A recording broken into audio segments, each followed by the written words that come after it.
mata duree oduu keenya kan jalqabaatiin Tiraamp daldala keessatti hiriyyaan keeyyuu diina kee caala sittammaata jechuudhaan dubbate. Tiraamp Itoophiyaa dabalatee biyyoota hedduu irratti murtoo hin eeggamne dabarse.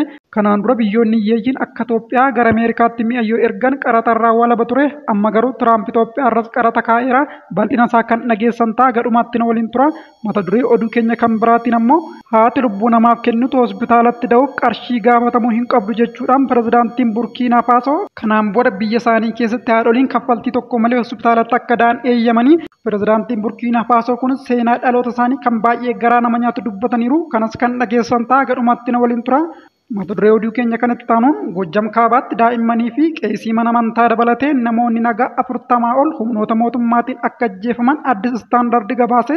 Oduu keenya kan xumuraatiin ammoo ministeerri barnootaa hojimata barattoonni yuunivarsiitii irraa eebbifamuun dura waggaa tokkoof akka barsiisan taasisuu hojiirra oolchuuf akka jiru hime. Kanas kan dhageessan ta'a gadhumatti waliin tura. Akkam jirtu daawwattoota Burqaaduu chaanaalii kanaa chaanaalii Burqaaduu irratti oduu biyya keessaa fi kan alaa kan dhugaa ta'e guyyaa guyyaan argattu. Kanaafuu chaanaalii keenya laayik, sheer, sabskiraayib akka gootan kabajaan isin gaafachaarra gara bal'ina oduuttan darba.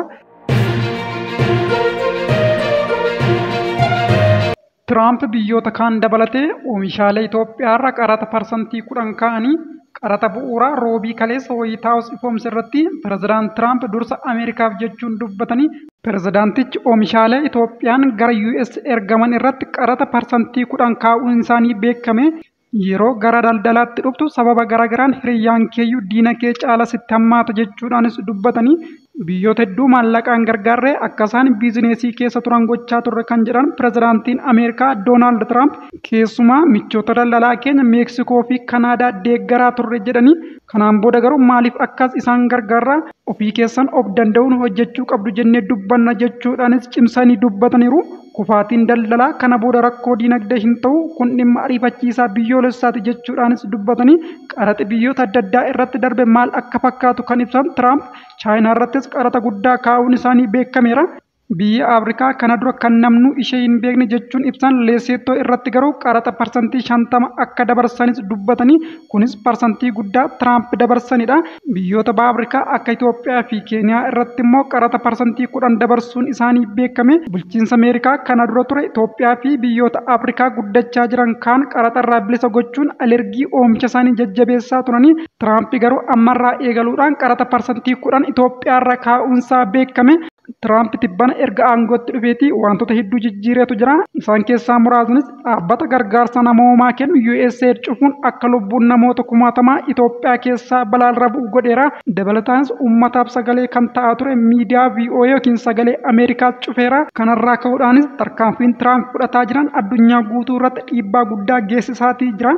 Oduu keenyatti aanuun haati lubbuu namaaf kennutu hospitaalatti da'uuf qarshii gaafatamuu hin qabdu jechuudhaan pirezidaantiin Burkiinaa Faasoo Ibraahim Tirooree dubbate. Burkiinaa Faasootti ammarraa eegalee hospitaalonni mootummaa hundi dubartoonni da'umsaaf gaafa dhufan bilisaan akka tajaajilaman murtaa'eera. Pirezidaantiin Burkiinaa Faasoos ani dubartii irraan dhaladhe haadholiin tokkollee dachee kanarratti lubbuu fiduuf kaffaltiin itti kaffalamu arguu hin barbaadu jechuudhaan cimsanii dubbatanii.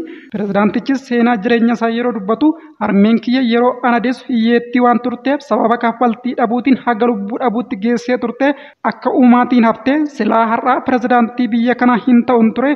Kanaafuu haati lubbuu namaaf kennitu hospitaalaaf kaffaluu hin qabdu jechuudhaan cimsanii dubbatanii. Pirezidaantichis kana gochuu isaaniitiin miidiyaa hawaasaa irratti baay'ee leellifamaa fi jajamaatii jiru. Oduu biraatiin Gojjam Kaabaatti daa'imman dabalatee namoonni nagaa 40 ol humnoota mootummaatiin akka ajjeefaman Addis Istaandardi gabaase. Naannoo Amaaraa godina Gojjam Kaabaa aanaa Meeccaa magaalaa Birraaqaatti fi naannawa isheetti wiixata bitootessa 31 bara 2025 haleellaa humnooti nageenya mootummaa manaa manattii fi karaa irratti raawwatan jedhameen lubbuun namoota nagaa 40 ol darbuu jiraattonni himanii. Akka gabaasa Addis Istaandardi kanatti jiraataan tokko nageenya isaaniif sodaachuun maqaan isaanii akka hin dhaamne kan gaafatan Addis Istaandarditti akka himanitti magaalattii keessatti ganamarraa eegalee sa'aatii dheeraaf dhukaasni akka ture eeruun dhukaasni kun humnoota raayyaa ittisa biyyaa fi humnoota lagannaa bittinneessaa gidduutti akka ta'es dubbataniiru. Dhukaasni erga dhaabbatee booda humnoonni raayyaa ittisa biyyaa naannoo magaalattii adda addaatti socho'uun namoota argan ajjeesuus eeraniiru. Ajjechaa kana magaalaa Barraaqaatti gama bahaa irraa eegalanii gara Axxaarrii jedhamu kan magaalattii alatti gara dhiyaatti argamu ga'anitti ajjeesuu itti fufaniiru jedhanii. Daawwattoota keenya viidiyoo keenya laayik gochaa chaanaalii keenya sabiskiraayib gochaa irra na hordofaa. Oduu keenya kan xumuraattan darbaa. Oduu keenya xumuraatiin ministeerri barnootaa hojimata barattoonni yuunivarsiitii irraa eebbifamuun dura waggaa tokkoof akka barsiisan taasisu hojiirra oolchuuf akka jiru beeksise.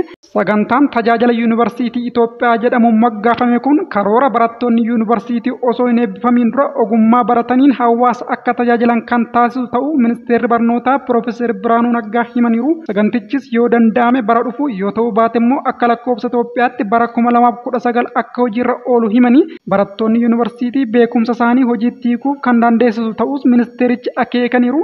Itoophiyaatti hanqinni barsiisotaa 100,000 ol akka jiru kan ibsan Piroofeesar Biraanuu Naggaa hanqina barsiisotaa ga'umsa qaban olaanaa biyyattii keessatti mul'ate furuuf ministeerichi sagantaalee adda addaa kan akka tajaajila yuunivarsiitii Itoophiyaa karoorfachuun hojiirra oolchaa jiraachuus ibseera. Dhimma kufaatii qabxii barattoota kutaa 12ffaa ilaalchisee qorannoo dhiyaate irratti marii paarlaamaatti gaggeeffameen walitti qabaan koree dhaabbii dhimmoota misoomaa qabeenya namaa boobbii hojii fi teekinooloojii Nagaarii Leencoon dhimmi barnootaa kan ministeera barnootaaf kennamu qofa miti jedhanii koreen dhaabbii mana marichaa sababoota qabxiin barattoota kutaa 12ffaa qormaata biyyoolessaa fudhatan gadi bu'uu ilaalchisee qorannoo ministeerri barnootaa gaggeesse dhaggeeffateera. Egaa daawwattoota keenya oduun sa'aatii kanaaf isiniif qindeesse kana gammaatti hordoftanidha. Chaanaalii keenya sabiskiraayib gochaa viidiyoo keenya immoo laayik gochaa waan hordoftaniif galatoomaa isiniin jechaarra sa'aatii muraasa booda oduu biraan aga walitti deebinutti nagaan tura.